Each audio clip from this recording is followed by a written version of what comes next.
Investors, are you thinking about chasing yield in private credit funds, or BDCs? Let's talk about something that's been making waves in the financial world. It's the rapid growth of private credit. The Financial Times just published an article, Why Private Credit's Gung-Ho Growth Needs Proper Monitoring.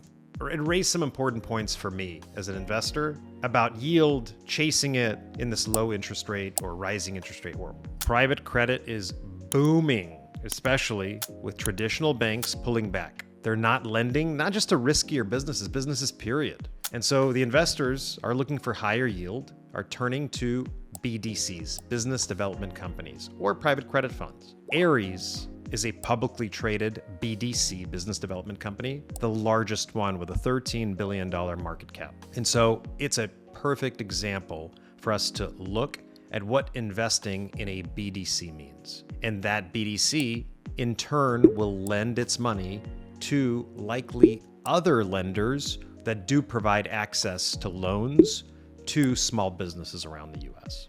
BDCs are offering attractive yields, anywhere from 9 to 11%, depending on the risk profile of the loans. And for a lot of yield-hungry folks, that sounds like a good deal. Here's the thing. When you invest in private credit funds or BDCs, you're often locking up your capital for years at a time.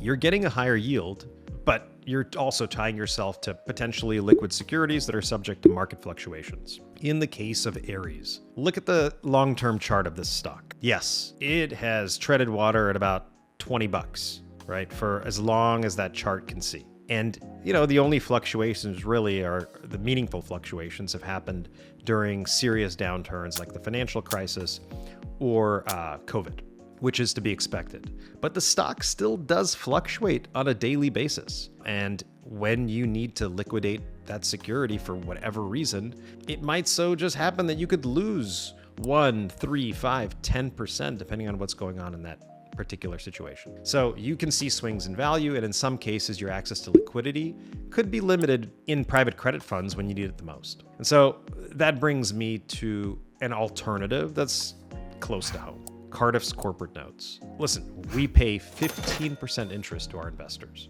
and we offer that yield that's substantially higher than anything you're going to get with a BDC or private credit fund today, and no risk of market fluctuations. These are short-term 2-year notes with monthly interest payments, so you get liquidity along the way instead of locking you up for long periods of time. In private credit, there's also the question of monitoring and risk assessment. And the FT article pointed out that massive growth in this space has created concerns about underwriting standards and regulatory oversight.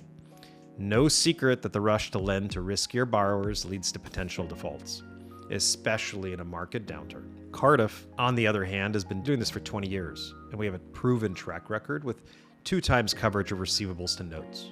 So as an investor, you need to weigh your options.